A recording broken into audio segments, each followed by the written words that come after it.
आज के दिन सन 1876 में पहली बार टेलीफोन पर आउटवायर के जरिए दो तरफा बातचीत हुई थी। इसके बाद 1947 में चलती हुई कार और प्लेन में बैठे दो लोगों ने बातचीत की थी। 1877 में प्रसिद्ध स्वतंत्रता सेनानी, पत्रकार, कवि, साहित्यकार तथा उड़ीसा के प्रख्यात सामाजिक कार्यकर्ता गोपाबंधु दास का जन्म हुआ था। 1949 में भारतीय प्रादेशिक सेना का गठन हुआ था। ब्रिटिश हुक्मरान ने इंडियन टेरिटोरियल एक्ट के आधार पर इस सेना के गठन का रास्ता साफ किया था, लेकिन आजादी के बाद भारत के पहले गवर्नर जनरल सी राजगोपालाचारी ने औपचारिक तौर पर इसकी स्थापना की थी। 1963 में सैफुद्दीन किचलू का निधन हुआ था। प्रसिद्ध स्वतंत्रता सेनानी किचलू पहले भारतीय थे जिन्हें अंतर्राष्ट्रीय शांति के लिए लेनिन अवार्ड से सम्मानित किया गया था। 1967 में अर्जेंटीना के प्रसिद्ध मार्क्सवादी क्रांतिकारी चे गुएरा की हत्या कर दी गई थी। 1970 में बंबई के भाभा परमाणु अनुसंधान केंद्र में यूरेनियम 233 का उत्पादन हुआ था। 1976 में मुंबई और लंदन के बीच संपर्क के साथ ही अंतर्राष्ट्रीय डायरेक्ट डायलिंग टेलीफोन सेवा की शुरुआत हुई थी।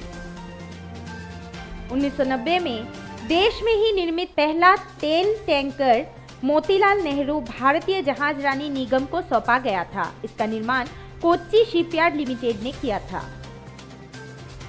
1991 में सुमो पहलवानी के 1500 वर्ष के इतिहास में पहली बार जापान से बाहर इसका आयोजन किया गया था। ब्रिटेन में लंदन के प्रसिद्ध रॉयल अल्बर्ट हॉल में जापान फेस्टिवल के अंतर्गत इस पहलवानी स्पर्धा का आयोजन किया गया था।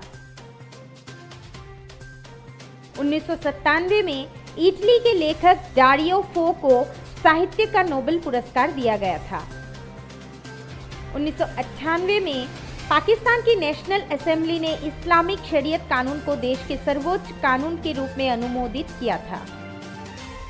सन 2002 में वर्ष 2002 का भौतिकी का नोबेल पुरस्कार अमेरिका के रेमन डेविस और जापान के कोशिबा को संयुक्त रूप से देने की घोषणा की गई थी।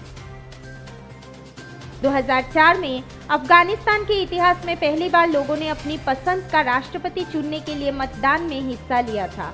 चुनाव में हामिद करजई विजयी रहे थे। 2005 में यूरोपीय उपग्रह क्रायोसेट का प्रक्षेपण विफल हुआ था। 2006 में गूगल ने यूट्यूब के अधिग्रहण की घोषणा की थी।